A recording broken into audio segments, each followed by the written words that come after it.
रूस के सदर व्लादिमीर पुतिन ने एक बार फिर आजाद फिलिस्तीन पर जोर दिया है।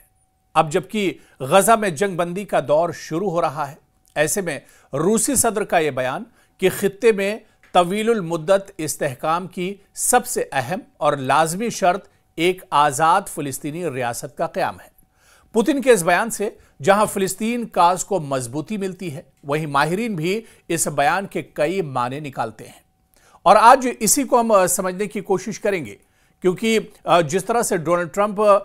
ने मुआहिदा कराया और इस मुआहिदे के बाद अब गजा में जंगबंदी शुरू हो चुकी है। हालांकि इस मुआहिदे का यह पहला दौर है जिस पर एक तरह से अमल दरामद शुरू हो चुका है, लेकिन इस बीच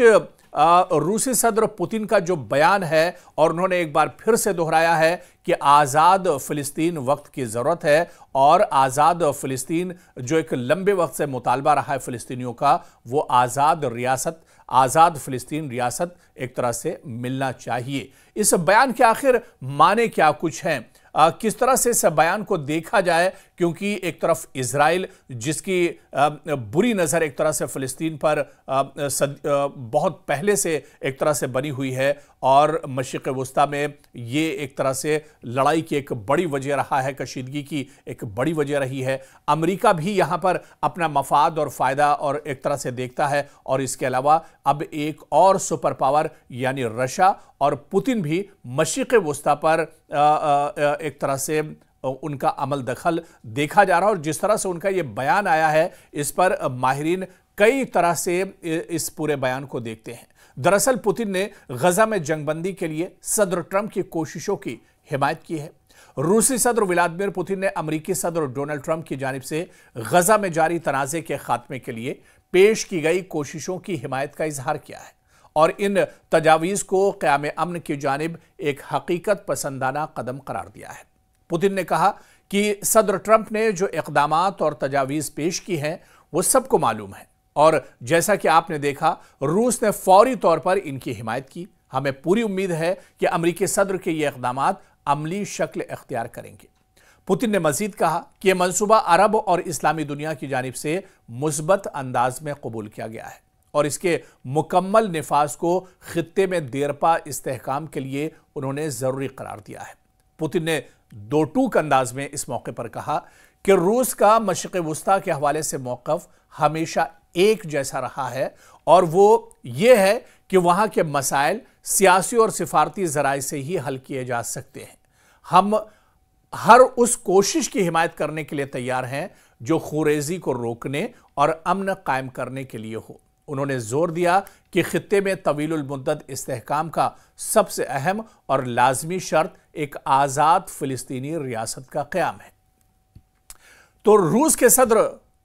व्लादिमीर पुतिन ने जिस तरह से अपने बयान में कहा है कि खित्ते में यानी मशरिक़ वुस्ता में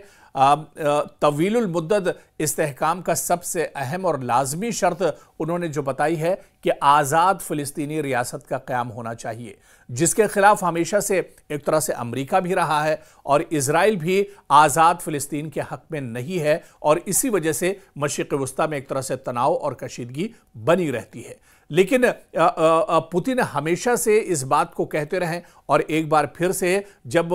गजा में जंगबंदी हो रही है, गजा में जब मुआहिदे का जो पहला दौर है वो शुरू हो रहा है, ऐसे में पुतिन का ये बयान बहुत माने रखता है। उन्होंने एक बार फिर से दोहराया है कि मशरिक़ वुस्ता में और इस पूरे खित्ते में सुकून और पीस और अमन जब ही एक तरह से हो सकता है जब यहां पर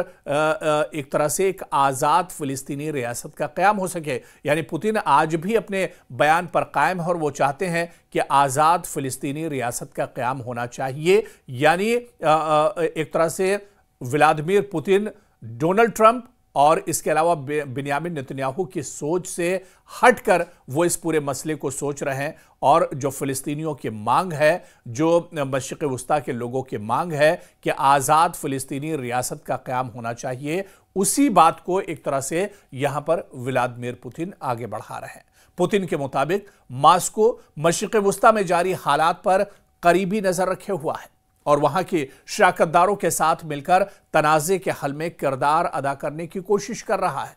आपको याद होगा कि 29 सितंबर को सदर ट्रंप ने गजा के लिए एक 20 नुकाती जंगबंदी मंसूबा पेश किया है, जिसके अहम नुकात कुछ इस तरह से थे कि तमाम इजरायली यरगमालियों की रिहाई के बदले में तकरीबन 2000 फिलिस्तीनी कैदियों की रिहाई हो, मुस्तकिल जंगबंदी हो, इजरायली फौज का गजा से बतदरीज इनखला हो। और ट्रंप ने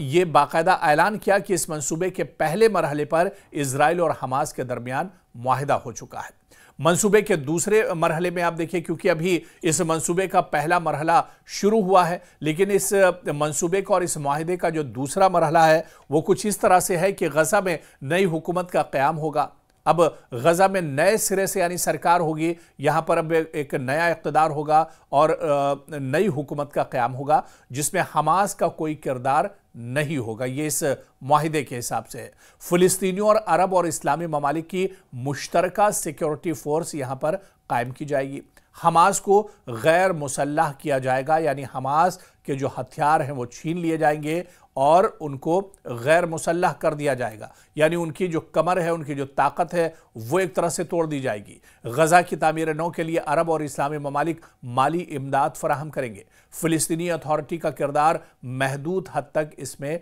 शामिल होगा। ज़्यादातर अरब और मुस्लिम ममालिक ने दरअसल इस मंसूबे का खैर मकदम किया है, ताहम कई हुकाम का कहना है कि इस मंसूबे की कई तफसीलात पर मजीद बहस और मुज़ाकरात की ज़रूरत अभी भी है ताकि इसे मुकम्मल तौर पर नाफिज किया जा सके। और कहीं ना कहीं इस डील को दरअसल व्लादिमीर पुतिन भी शक की नज़र से देख रहे हैं और इसी वजह से उन्होंने कहा कि आज़ाद फिलिस्तीन रियासत की ज़रूरत है। तो कहीं ना कहीं जिस तरह से ये पूरा मामला सामने आया है, ऐसे में इसे समझा जा सकता है। और क्योंकि जब दो बड़ी जो ताकतें हैं वो कहीं ना कहीं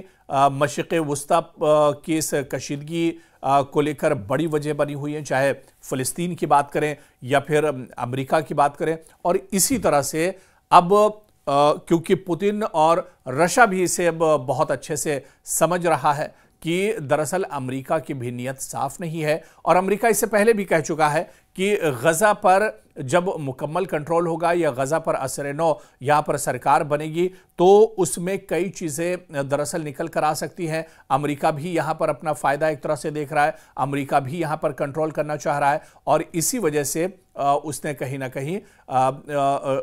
इसी वजह से जो रशिया और व्लादिमीर पुतिन भी इस पूरे मंसूबे को और इस पूरे मुआहिदे को दरअसल शक की नज़र से देख रहे हैं। अब आने वाले दिनों में, क्योंकि अभी तक ये पूरा मामला या मशरिक़ वस्ता की जो कशीदगी थी वो दरअसल इजराइल और अमेरिका की वजह से यहाँ पर एक कशीदगी बनी हुई थी, लेकिन अब यहाँ पर सीधे सीधे दुनिया की एक और बड़ी ताकत या सुपर पावर जो रशिया है वो उसका भी अमल दखल एक तरह से क्या बढ़ेगा? क्या व्लादिमीर पुतिन अब